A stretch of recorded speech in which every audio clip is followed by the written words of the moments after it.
हर वो छात्र जो सिविल सेवा की तैयारी कर रहा है या तैयारी करने के बारे में सोच रहा है, उसके लिए आज का लेक्चर काफ़ी महत्वपूर्ण है, क्योंकि मैं सिविल सर्विसेज एग्ज़ाम के बारे में हर वो चीज़ बताऊंगा जो यूपीएससी के पॉइंट ऑफ व्यू से आपको जानना बहुत ही ज़रूरी है। तो चलिए बिना देर किए हुए आते हैं पॉइंट पर।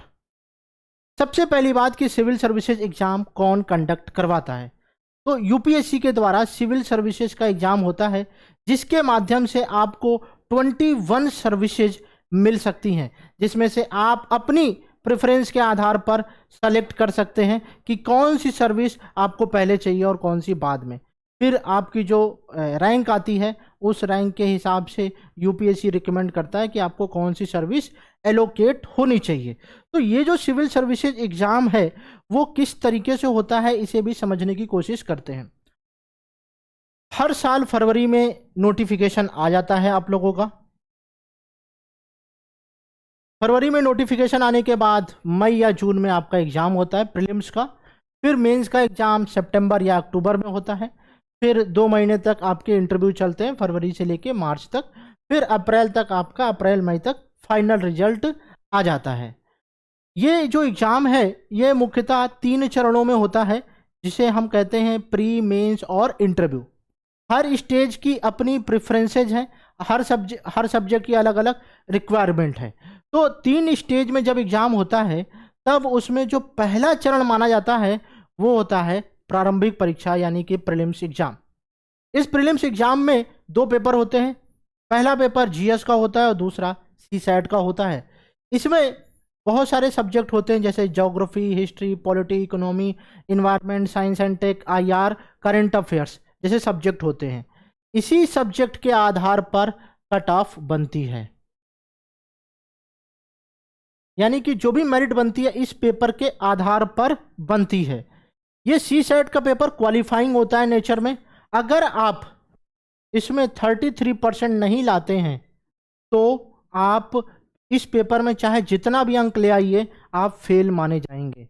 अगर आपको मेरिट क्वालिफाई करनी यानी प्रीलिम्स क्वालिफाई करना है, तो आपको पेपर 1 में क्वालिफाई यानी कि सीसैट का पेपर क्वालिफाई करना पड़ेगा, जहां पर आपको 66.66 मार्क्स लाने होंगे।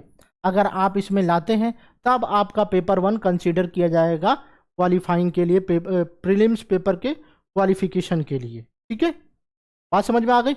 आते हैं अब इस सीसैट पेपर में क्या क्या होता है। मैथ पूछा जाता है, रीजनिंग पूछा जाता है और कॉम्प्रिहेंशन पूछा जाता है। अगर आप पूरी स्ट्रेटेजी वीडियो जानना चाहते हैं कि सिविल सर्विसेज की तैयारी कैसे करें, उससे रिलेटेड मेरा एक वीडियो आ चुका है 55 मिनट का, आप डिटेल वीडियो देख सकते हैं। अभी मैं आप लोगों को सिर्फ सिविल सर्विसेज एग्जाम के बारे में बता रहा हूं। इसमें सारे क्वेश्चंस ऑब्जेक्टिव टाइप होते हैं। 2 घंटे का पेपर होता है, एक ही दिन में सारे होते हैं, और सारे जो दोनों पेपर होते हैं वो सभी 200 अंक के होते हैं। ये बात आपको याद रखना है कि सारे क्वेश्चंस एमसीक्यू टाइप के होंगे। 2 घंटे का पेपर होगा ईच, एक ही दिन में 2 पेपर हो जाएंगे और 200 अंक के ईच सब्जेक्ट्स होंगे। 1/3 की नेगेटिव मार्किंग होती है, ये मैंने आपको बता दिया है। प्रारंभिक परीक्षा की जो मेरिट होती है वो जीएस के आधार पे ही तय की जाती है। सीसैट के लिए आपको 33% अंक लाने होते हैं। जब आप प्रारंभिक परीक्षा उत्तीर्ण कर लेते हैं तब आप आते हैं मेंस एग्जाम पर। ठीक है, इस तरीके से ये आपका कोर्स, ये देखिए आपका ये ब्लूप्रिंट है, इसका पीडीएफ भी आपको मिल जाएगा। कट ऑफ इसके आधार पर तय होगी, जीएस पेपर के आधार पर, और ये पेपर बस क्वालिफाइंग करना पड़ता, 33% लाना पड़ता है, बस इतना ही बात है। अब जब हम लोग मुख्य परीक्षा जो सितंबर में आजकल हो रही है, तो सितंबर के माह में टोटल आपको 9 पेपर देने होते हैं। ठीक है, और सभी पेपर जो है 3 घंटे के होते हैं। ये बात आपको पता होना चाहिए कि जो मेंस एग्जाम है वो 3 आवर्स का होता है। यहाँ पर जो पेपर होता है लैंग्वेज का पेपर होता है, जिसमें जो 8वीं अनुसूची के अंतर्गत जितनी भी भाषाएं हैं उसमें से आप कोई एक लैंग्वेज सेलेक्ट कर सकते हैं। नॉर्थ इंडिया वाले हिंदी सेलेक्ट करते हैं, तो ये मैं मान के चलता हूँ कि आप लोगों ने हिंदी चूज कर लिया है। अब ये जो 300 अंक पूछा जाता है, हिंदी और इंग्लिश, ये दोनों ही पेपर नेचर में क्वालिफाइंग है, ठीक है। कितने अंक लाने होंगे? 300 में से 75। आपको 75 अंक लाने होंगे, ठीक है। 300 में से अगर 75 ले आएंगे तो आप मेंस के बचे हुए पेपर के लिए एलिजिबल हो जाएंगे, आपकी कॉपी चेक की जाएगी। अगर आप ये पेपर नहीं क्वालिफाई करते हैं तो ये कॉपी कंसीडर नहीं होगी, आप मेंस में फेल मान लिए जाएंगे। चाहे आप इसमें चाहे जितना भी अच्छा स्कोर कर लीजिए, अगर आप इन दोनों में से किसी एक में भी फेल हो गए, इसका मतलब आप मेंस एग्जाम में फेल हो चुके हैं, ठीक है। एक और चीज मैं बता दूं, ये दोनों पेपर एक ही दिन होता है।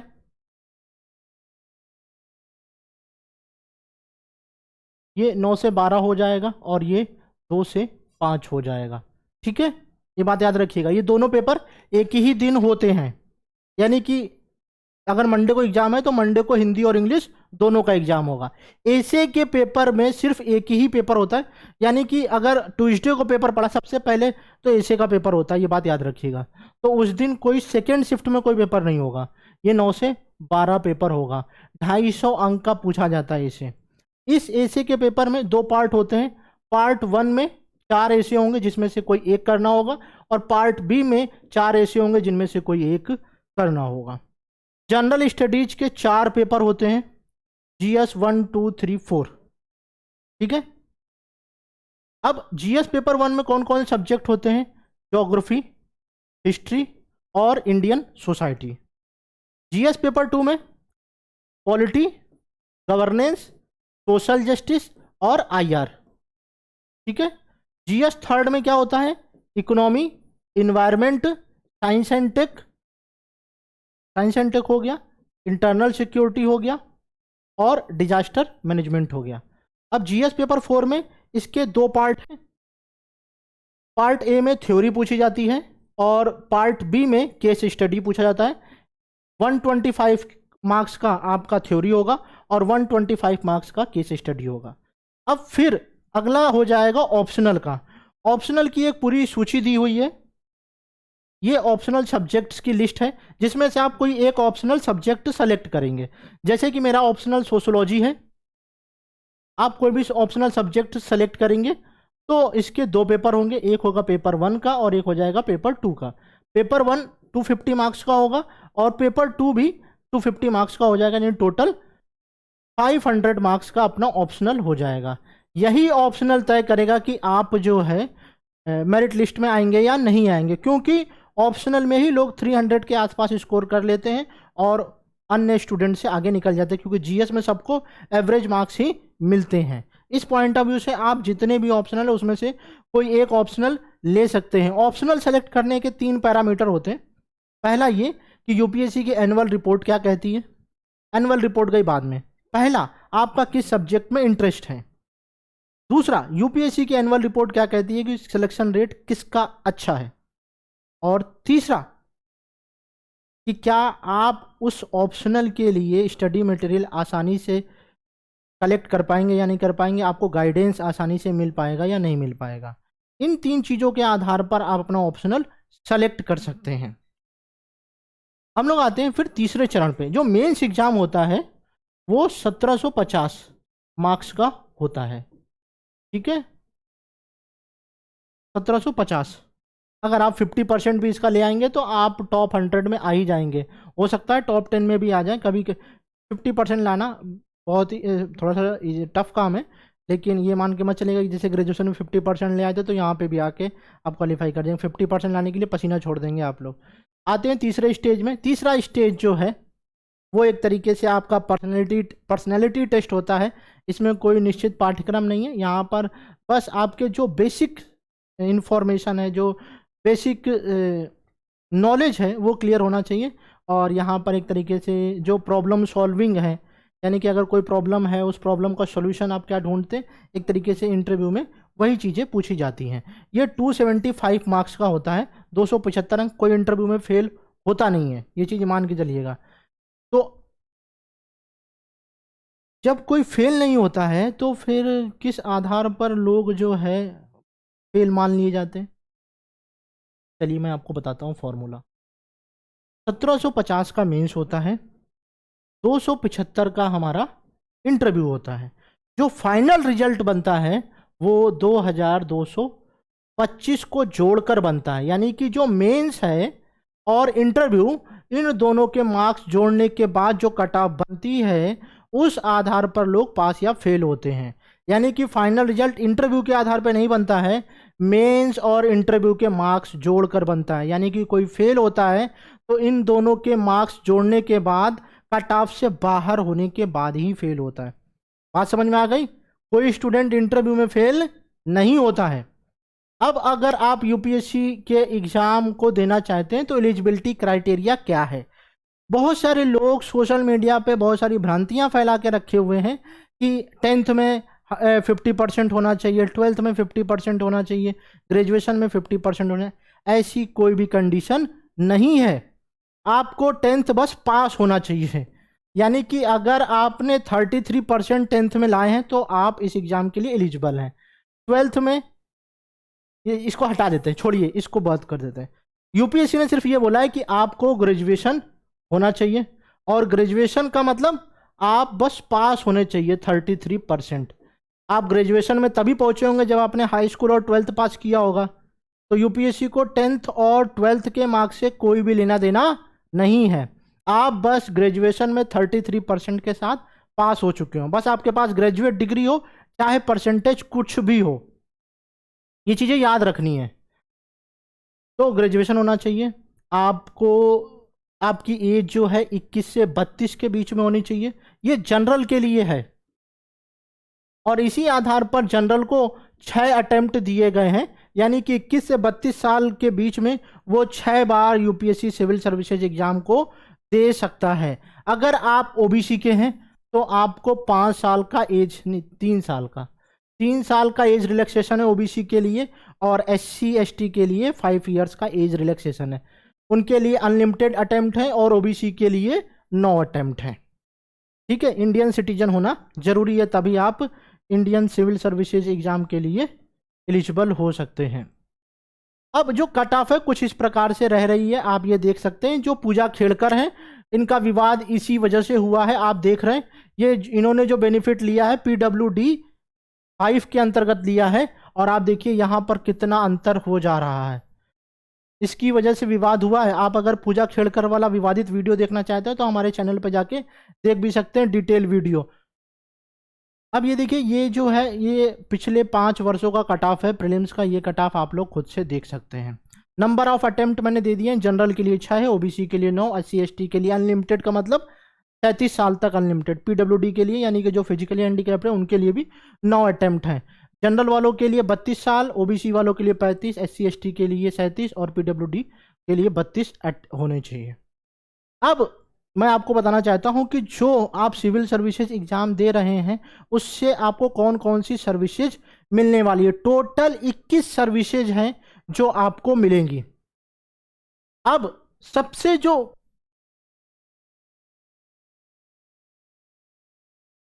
जो प्राइम सर्विस है जिसकी कट ऑफ सबसे ज़्यादा जाती है, तो आपको लगता होगा आईएएस की जाती है। नहीं, इंडियन फॉरेन सर्विस, इसकी कट ऑफ सबसे हाईएस्ट जाती है, और हर साल 5 से 10 सीटें ही होती हैं।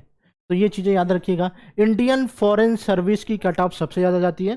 फिर उसके बाद आती है इंडियन एडमिनिस्ट्रेटिव सर्विस यानी आईएएस की। ये सब कुछ, ये सारी सर्विसेज सिर्फ एक एग्जाम से मिलती हैं, लेकिन एक इंसान को एक ही सर्विस मिल सकती है। एक और कंडीशन है, अगर या तो आपको आईएफएस मिल जाता है या फिर आईएएस मिल जाता है तो आप री एग्ज़ाम दोबारा नहीं दे सकते हैं अपनी सर्विसेज को चेंज करने के लिए। ये बात याद रखिएगा। आप सर्विसेज को चेंज करने के लिए एग्ज़ाम तभी दे सकते हैं जब नीचे की 19 सर्विसेज में से कोई एक मिला हो। अगर ये 2 ऊपर की मिल गई हैं तो आपको फिर री एग्ज़ाम के लिए एलिजिबिलिटी खो देते हैं, भले ही आपके अटेम्प्ट बचे हों और एज बची हो। ये हो गया, आईएएस मिल गया और आईएफएस मिल गया। फिर ये तीसरी जो पोस्ट है आईपीएस, भारतीय पुलिस सेवा। फिर जो है ना भारतीय लेखा परीक्षा और लेखा सेवा, भारतीय सिविल लेखा सेवा जो ग्रुप ए की सर्विसेज होती है, भारतीय कॉरपोरेट विधि सेवा जो ग्रुप ए में आता है, यानी कि गेस्टेड ऑफिसर्स में आता है भारतीय रक्षा लेखा सेवा, जो गेस्टेड ऑफिसर्स में आ जाता है भारतीय रक्षा संपदा सेवा, भारतीय सूचना सेवा, भारतीय डाक सेवा, ये सभी ग्रुप ए की सर्विसेज हैं। फिर भारतीय डाक एवं दूरसंचार लेखा एवं वित्त सेवा, फिर भारतीय रेलवे सुरक्षा बल सेवा जो ग्रुप ए के अंतर्गत आता है, फिर राजस्व यानी कि जो आईआरएस ऑफिसर्स हैं, आईआरएस के 2 सर्विसेज हैं जहाँ पे सीमा शुल्क और अप्रत्यक्ष कर वाला और एक इनकम टैक्स वाला। ठीक है, जो लोगों की प्रेफरेंस होती है आईएएस आईपीएस के बाद वो आईआरएस ही होती है। फिर भारतीय व्यापार सेवा, भारतीय रेल प्रबंधन सेवा, सशस्त्र सेना मुख्यालय सिविल सेवा, ये ग्रुप बी में आ जाता है, ग्रुप बी सर्विसेज। फिर दिल्ली अंडमान निकोबार द्वीप समूह लक्षद्वीप, ये जो क्या कहते हैं यूनियन टेरिटरी की जो सर्विसेज है वो सिविल सर्विसेज वाली वहाँ पर चले जाएंगे। और ये यहाँ पे पुलिस सेवा वाली जो केंद्र शासित प्रदेशों वाली, और ये पौंडीचेरी सिविल सेवा और पौंडीचेरी सिविल सर्विसेज और पुलिस सेवा, ये टोटल 21 सर्विसेज के लिए सिविल सर्विसेज एग्जाम होता है। आपको अगर सिविल सर्विसेज एग्जाम को क्वालिफाई करना है तो आपको मेरा स्ट्रेटजी वाला वीडियो जरूर देखना चाहिए, जिससे आपको ये आइडिया लग जाएगा कि आपको तैयारी क्यों और कैसे करनी चाहिए। उम्मीद करता हूं कि इस वीडियो के माध्यम से आपको वो सारी इंफॉर्मेशन मिल गई होगी जो एक सिविल सर्विसेज एग्जाम की तैयारी करने वाले छात्र को पता होनी चाहिए। अगर आपको सिविल सर्विसेज एग्जाम से अभी भी कोई डाउट या क्वेरी बची हुई है तो आप कमेंट सेक्शन में ज़रूर मुझसे पूछ सकते हैं। व्हाट्सएप पर हमारा हेल्पलाइन नंबर दिया है, वहाँ पर भी आप पूछ सकते हैं। अगर आप फ्री स्टडी मटेरियल और नोट्स प्राप्त करना चाहते हैं तो आप हमारा टेलीग्राम ग्रुप और हमारा एप्लीकेशन यूपीएससी का अड्डा डाउनलोड कर सकते हैं। Thank you so much.